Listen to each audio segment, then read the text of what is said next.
दोस्तों नमस्कार, हर हर महादेव। स्वागत करती हूँ आपका अपने इस चैनल में, जिसमें आप सुनते हैं सनातन धर्म से जुड़ी कथा, कहानियाँ व अन्य पौराणिक कथाएं। आज आपको सुनाऊंगी रामायण से जुड़ी एक कथा। वर मांगत मन भई न पीरा, गरी न जिह मुँह परयऊ न कीरा। रामायण की एक चौपाई का रहस्य आज हम जानेंगे। बहुत कम लोगों को इसकी जानकारी है। श्री राम कथा में श्री राम के एवं भरत जी के चरित्र की मार्मिक कथाएं पत्थर को भी पिघलाने वाली हैं। श्री राम के वन गमन हो जाने तथा महाराज दशरथ जी के परलोक गमन के पश्चात भरत और शत्रुघ्न ने ननिहाल से लौटने के उपरांत ही भरत जी के चरित्र की विशेषताओं की झलक मानस में यत्र तत्र सर्वत्र अपनी अमिट छाप छोड़ती चली जाती है। भरत श्री राम को महल में न देखकर अत्यंत ही दुखी हो जाते हैं। माता कैकेयी भरत को प्रसन्न करने के लिए सारी कथा सुना देती है। तब भरत दुखी होकर उनसे कहते हैं, वर मांगत मन भई न पीरा, गरी न जिह मुँह परयऊ न कीरा।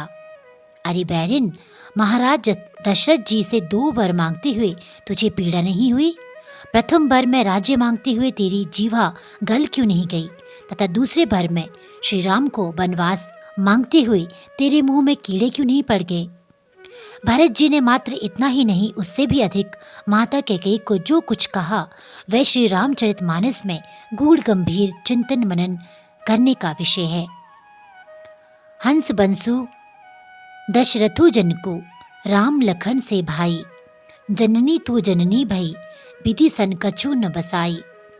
भरत जी ने माता कैकेयी से कहते हैं, मुझे सूर्यवंश दशरथ जी जैसे पिता और श्री राम लक्ष्मण जैसे भाई मिले, किंतु हे जननी, मुझे जन्म देने वाली माता तू हुई।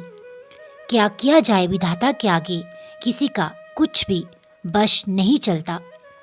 इस दोहे को वाल्मीकि रामायण के अयोध्या कांड के सर्ग 35 के संदर्भ में देखा जाए तो ऐसा भी संकेत एवं भावार्थ हो सकता है। भरत अपनी माता कैकेयी से कहते हैं कि हे माँ, तू अपनी माता के समान हो गई, तथा जैसी तेरी माता न होकर कुमाता थी, तू ऐसी ही हो गई। इस कुमाता के प्रसंग को वाल्मीकि रामायण में श्री राम के वनगमन के प्रसंग में मंत्री सुमंत्र एवं कैकेयी के बीच एक अंतर कथा के माध्यम से किया गया है। ऐसी कथा आती है कि कैकेयी के पिता अश्वपति को एक महात्मा से वरदान मिला था। वह पृथ्वी पर जितने भी जीव जंतु, कीड़े मकोड़े, पशु पक्षी सभी की आवाज़ सुन और समझ सकते थे, लेकिन इस वरदान के साथ एक श्राप भी था।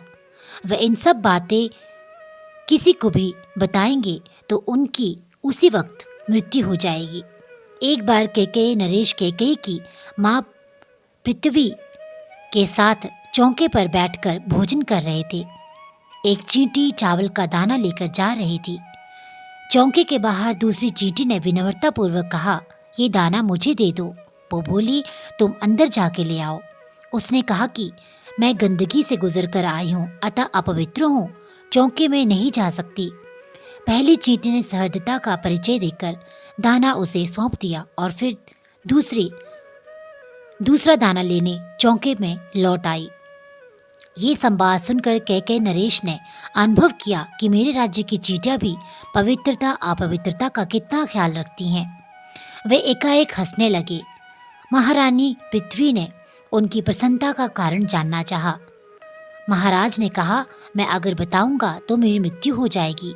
लेकिन कैकेयी की माँ को कुछ संदेह था और वो हट करने लगी, जिद पर अड़ गई। मुझे बताइए। बार बार राजा के समझाने पर भी रानी पृथ्वी ने हट नहीं छोड़ा, यहाँ तक कि कह दिया, तुम जियो या मरो मुझे कोई फर्क नहीं पड़ता, किंतु ये चींटियाँ क्या बोल रही थी वो बताओ।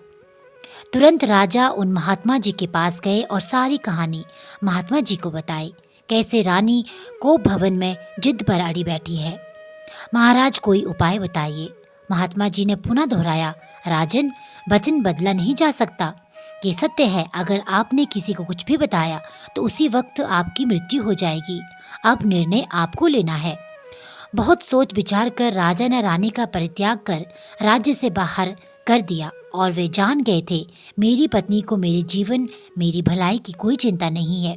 इसी बात को भरत जी कहते हैं, तुम्हारे पिता तो सही समय पर उचित निर्णय लेकर बच गए, किंतु मेरे पिताजी महाराज दशरथ तो बड़े सीधे और भोले हैं, तेरी कुटिलता को समझ नहीं पाए। तेरे पिता की तरह अगर निर्णय ले पाते तो उनके भी प्राण बच जाते। जननी तो जननी भई। तो दोस्तों, ये थी रामायण से जुड़ी एक बहुत ही रोचक कथा। उम्मीद करती हूँ आपको ये कथा अच्छी लगी होगी। ऐसी अन्य कथाएं सुनने के लिए इस चैनल के साथ जुड़े रहिए। अधिक से अधिक लाइक और शेयर करते रहिए।